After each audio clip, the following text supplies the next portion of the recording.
Hi, it's Robert Weinberg, and on this channel we help individuals to achieve freedom through expert financial and mortgage strategies. If you're new to the channel, please go ahead and click the subscribe button and also click the bell so you get notified on all of our future videos.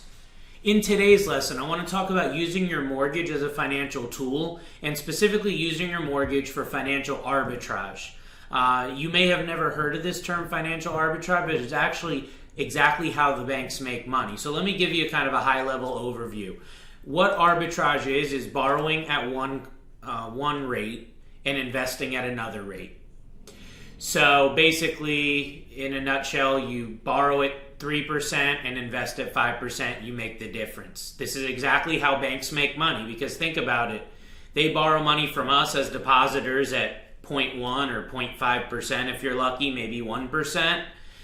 And then they go ahead and they lend that money out to people for personal loans, mortgages, auto loans, and whatnot. And they charge an interest rate on those auto loans that's much higher than the one that they're paying us as a depositor at the bank. And this is exactly how they make money. They do that millions of times, and they make a hefty profit doing that. So how can you, as a homeowner or home buyer, use this to enhance your financial situation? Let's talk about some uses. So the most common use and what I teach my clients is using for debt consolidation. So if you can get a mortgage, let's say at 4 or 5%, and you can then pay off debt that's at 8, 10, 12, 15 plus percent, you're effectively using financial arbitrage with your mortgage. You're actually getting a guaranteed rate of return on your money. When you pay off debt, you're getting that guaranteed return because you are already contractually slated to pay a certain amount of interest on your debt. So if you pay that off, if you even put $1 on that debt, you're guaranteed to get the return that contractually you're paying in interest on that, because you're getting rid of that amount of debt.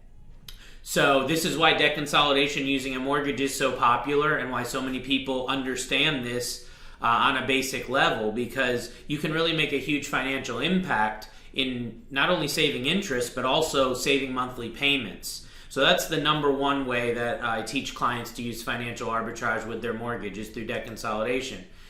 The next way is through investment. So with your mortgage, many people don't realize, but you can actually take money out of your mortgage and theoretically you could use that money for investment in something else. Maybe you have a mutual fund or a index fund that's paid on average 8 or 10% per year, and you can get a mortgage at 4 or 5%.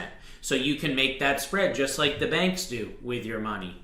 That's a great way to use it. Real estate investment opportunities can be a great way as well. Take a mortgage on one of your properties at a low rate and go ahead and invest it in an opportunity that may earn you 8, 10, 12, 15%.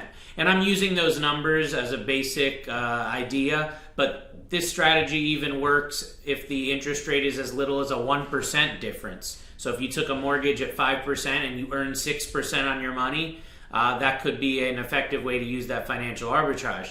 The other concept that I want you to realize is if you're somebody that's purchasing a home and you have a certain amount of money, let's say you have $100,000 saved for a down payment and closing on a home. Well, sure, you could put that whole amount down, and most people would, but you want to also examine what's your opportunity cost. If you put that entire amount down on the home, that's money that couldn't be earning you money now in an investment. So what if instead of putting down the whole $100,000, you put $50,000 down on the property, and the other $50,000 you went and invested it somewhere that's going to earn you a nice return on your money, a higher rate of return than what the mortgage is charging you.